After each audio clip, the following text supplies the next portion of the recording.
bienvenue en Bretagne. Nous sommes tout au long de ce week-end à Plouay. 3 jours de fête commencés vendredi avec une cyclo-sportive et des épreuves sur piste. Continué hier avec le Grand Prix de Bretagne féminin. Dernière manche de la Coupe du Monde UCI. Des places aujourd'hui sur le circuit Jean-Yves Perron avec Laurent Jalabert au Grand Prix Ouest-France. Beau plateau, le départ a été donné ce matin. 25 équipes, 197 coureurs. Départ donné à 10h20.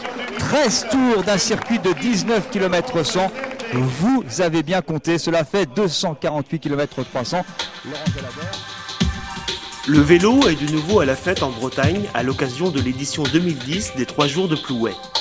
Événement incontournable, le Grand Prix qui rassemble chaque année des milliers de spectateurs et qui constitue la dernière manche de l'Union cycliste internationale Pro Tour. L'une des signatures du Grand Prix de Plouay, c'est l'ambiance qui y règne. L'ambiance entre les coureurs, l'ambiance sportive et l'ambiance entre les spectateurs. Le comité des fêtes est l'initiateur d'une très grande manifestation dont l'audience dépasse très largement les limites de la Bretagne, singulièrement avec la couverture médiatique qui en est faite. Le comité des fêtes, il fait quelque chose, il le fait depuis longtemps, il le fait bien. Et tout ce qu'on peut lui dire, c'est merci pour ce qu'il fait. Et pourvu que ça dure, mais on peut compter sur lui. Alors, chez Ouest France, Le Goualec Elisabeth, Perron Charlène, Fernandez Maud. Exclusivement organisé par des bénévoles, cet événement est un réel modèle de succès associatif. Pas moins de 600 passionnés du vélo portent la réussite de cette compétition. Et c'est vrai que c'est un moment de rencontre qu'on apprécie tous les ans, parce que c'est un mélange, d'abord au niveau de l'organisation, on voit des gens qui se donnent complètement. C'est le bénévolat d'abord et avant tout, et puis ça, le bénévolat, c'est quelque chose qu'on aime bien au Crédit Mutuel. Les 3 jours comptent également une course amateur, la Cyclo-Morbihan, ainsi que la finale de la Coupe du Monde féminine et une course pour les espoirs en moins de 23 ans.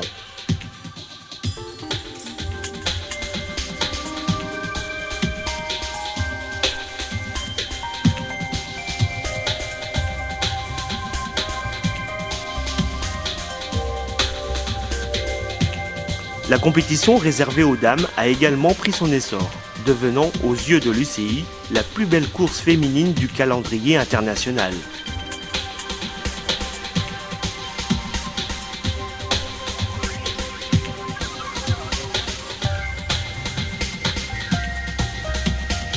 Comme toujours, de nombreuses animations festives encadrent ces 3 jours de vélo.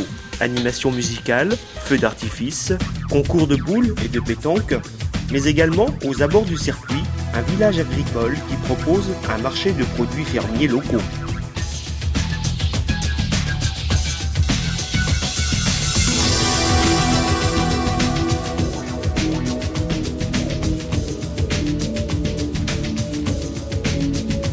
Sur la piste du Vélodrome de Plouay, chaque année, plus de 2000 spectateurs assistent à cette épreuve.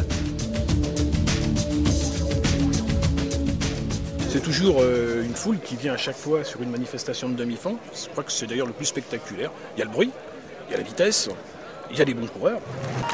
Voilà avec notre champion de France.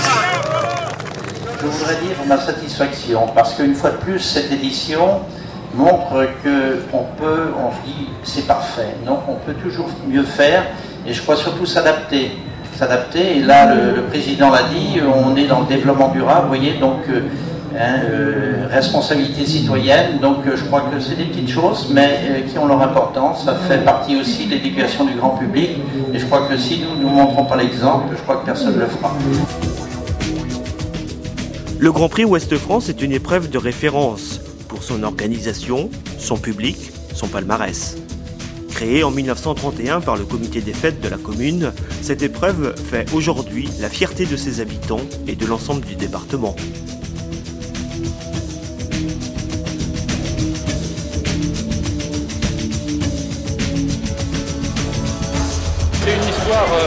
C'est une belle histoire de fidélité et c'est une histoire très ancienne puisque Ouest France est présent à Plouay depuis 1982 et l'année prochaine nous allons fêter les 30 ans de partenariat avec le Grand Prix de Plouay. Nous, Plouay, c'est un partenariat, on va dire, de longue date. On est toujours ravis d'être présents sur ce grand événement, on va dire, régional, voire même au-delà.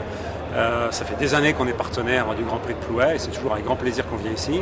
Parce qu'il était il est parti un petit peu tôt, il a été présomptueux et encore une victoire de l'équipe HTC Columbia qui s'impose avec la victoire de Matthew Goss, le coureur australien du team HTC Columbia. Et Matthew Goss, impressionnant, hein. Les Australiens vont être forts chez eux. Hein. Johan Ofredo 3. Ofredo, c'est très bien ce qu'il fait. Hein.